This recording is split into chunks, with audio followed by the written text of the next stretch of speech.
Welcome to Explore Tucson. Today we're at the Brandi Fenton Memorial Park. This particular park has one very interesting accommodation that you don't usually see, an equestrian area. They have 2 arenas and can be rented out for horse shows and miscellaneous other events. If you're like me and you don't have a horse, there's still plenty to see and do. This park has some fantastic amenities such as multiple soccer fields, basketball courts, dog parks, a free splash pad, covered playgrounds, and easy access to the Chuck Huckleberry Loop. There are also a bunch of wonderful sculptures as well as a beautiful memorial garden. With the weather as nice as it is right now, this is a great park for a picnic or a weekend get-together. They have ramadas that can be rented, and many of them have power available as well as grills. And many of the tables have a built-in chessboard, or checkers if you prefer. For the kids, there is a covered playground as well as the splash pad.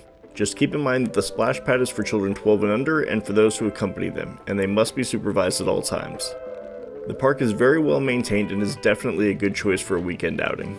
Also in the same area is the Tucson Sculpture Park, which is also free and a lot of fun to check out. So where should we explore next?